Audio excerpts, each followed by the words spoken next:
So, Gray, the Telegraph has published an op ed from the Chinese ambassador to the UK where he says, in part, that Taiwan has never been a country and the UK should accept that position. What exactly is the Chinese ambassador trying to accomplish here, and why publish this now? What he's trying to do is present Beijing as a defender of the post World War international order, and in doing so, try and perhaps contrast China with the United States, who it would like to present as a force disrupting the world system. He's basically saying that the international order and the one China principle are one and the same thing. Why now? That's an interesting question.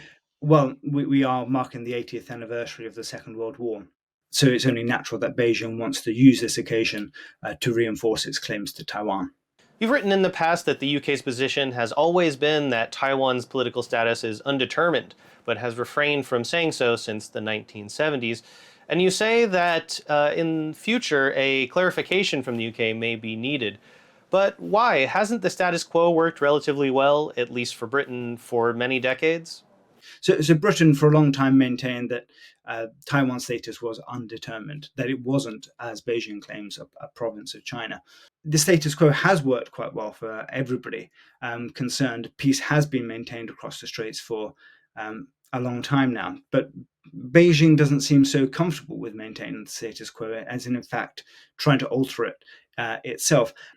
If countries around the world buy China's one China principle, it's going to make opposing any unilateral action taken by Beijing across the straits very difficult.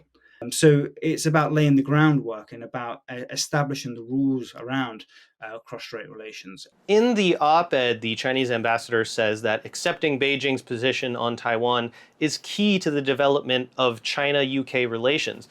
Some have taken that to be a demand of sorts from China. Do you see it that way? It certainly is a demand. The problem for UK-China relations, from at least Beijing's perspective, is that the UK does not agree with Beijing's claims. It has already last year in the UK Parliament clarified that it believes that Resolution 2758 made no determination on Taiwan's status. So if Beijing wants to push this further and keep on repeating its claims, unfortunately, it will find that when push comes to shove, Britain will have to speak out and say something different.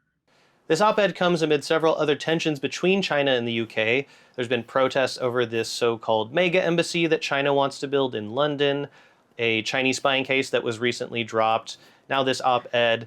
Keir Starmer, your country's prime minister, has said that he seeks steadier relations with China. Does this complicate things for him?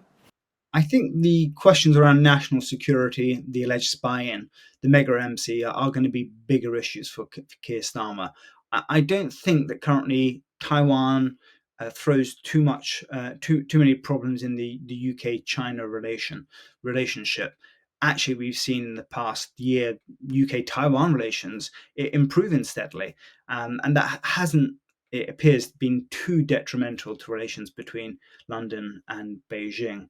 I think the problems will come if China keeps on pushing its one China principle and insisting that the UK subscribe to beliefs that it does not believe in. If Beijing simply let the matter lie, then the British government may well say nothing.